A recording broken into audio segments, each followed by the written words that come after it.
How are you? I hope you all are good and you are safe at your home. Children, this is your social science book and this is the history part. We are reading chapter 9, The Making of National Movements 1870s to 1947. Previous video I had explained you the freedom is our birthright.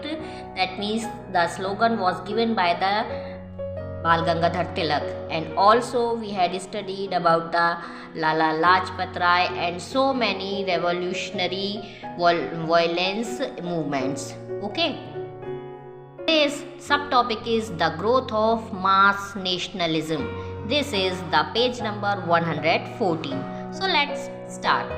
After 1919, the struggle against British rule gradually became a mass movement involving peasants, tribals, students and women in large numbers and occasionally factory workers as well.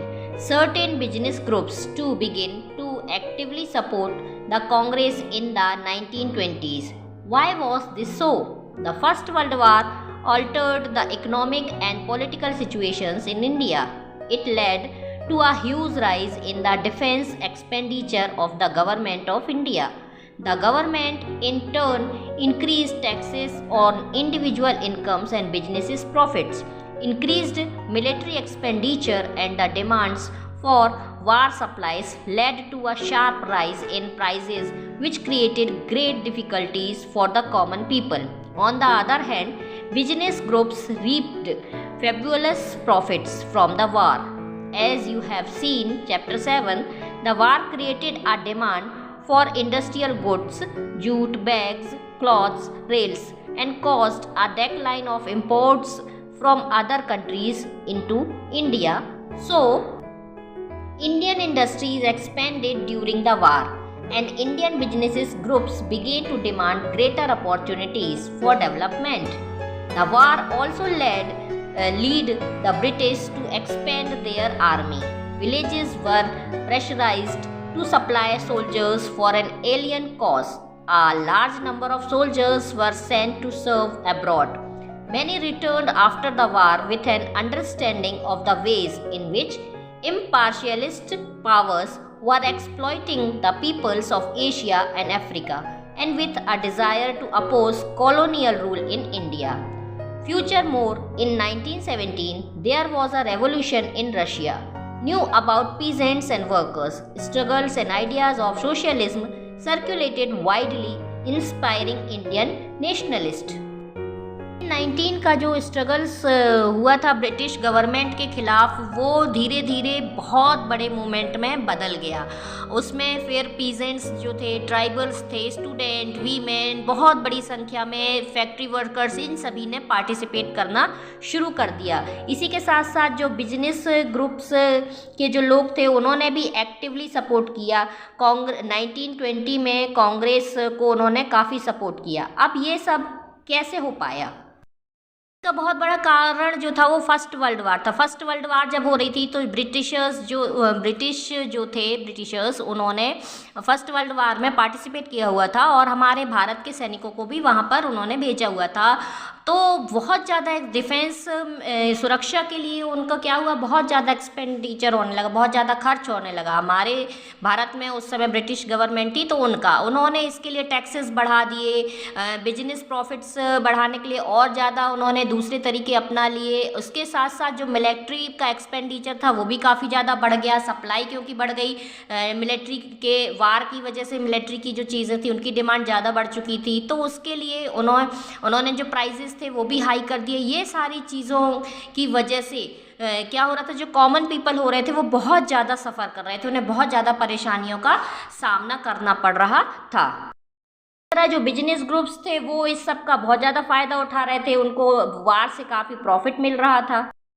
कि हमने chapter 7 में पढ़ा ही था कि हमारा जो industrial जो goods थे उनकी डिमांड काफ़ी ज़्यादा समाप्त हो गई थी.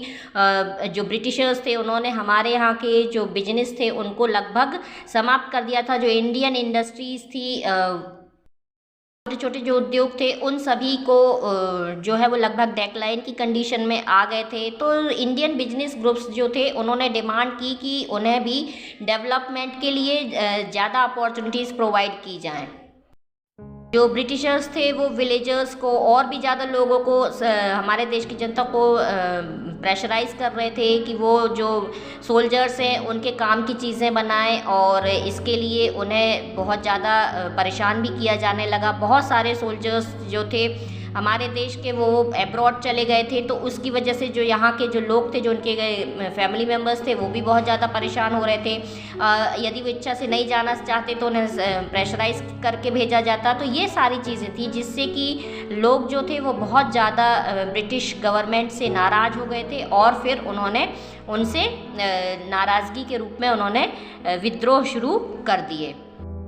1917 में रशिया में भी रेवोल्यूशन हुआ, और जो न्यूज़ थी पीजेंट्स और वर्कर्स के उनके स्ट्रगल के बारे में, वो भी पूरे दुनिया में फैल रही थी। इंडियन नेशनलिस्ट जो थे इससे काफ़ी ज़्यादा इंस्पायर हुए, और उसके बाद जो हमारा मूवमेंट था वो उसमें सभी लोग शामिल हुए, और वो बहुत बड़ा मास मूवमेंट के रूप में उभर गया, और लोगों के अंदर नेशनलिज्म की फीलिंग जो थी वो डेवलप हो गई।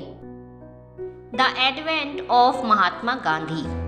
It is in these circumstances that Mahatma Gandhi emerged as a mass leader. As you may know, Gandhi ji, aged 46, arrived in India in 1915 from South Africa, having led Indians in that country in non-violent marches against racist restrictions. He was already a respected leader, known internationally. His South African campaigns had brought him in contact with various types of Indians: Hindus, Muslims, Parsis and Christians, Gujaratis, Tamils and North Indians, and upper class merchants, lawyers and workers.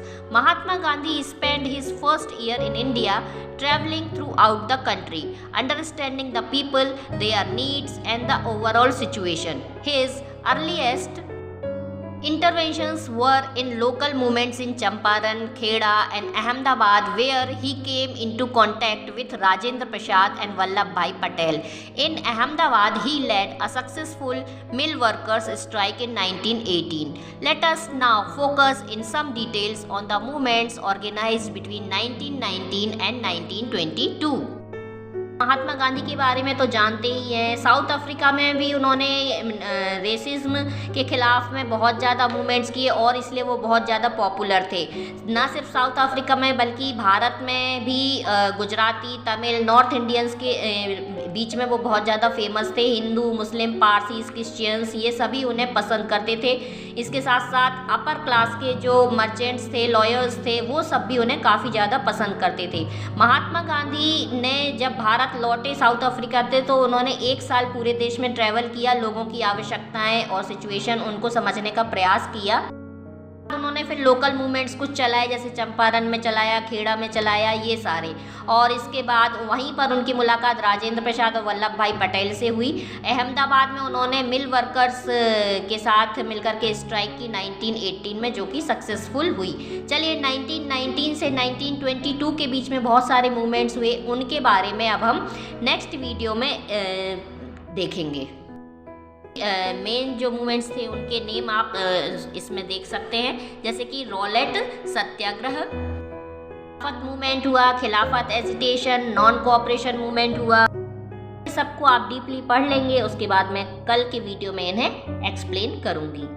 Till then, good day.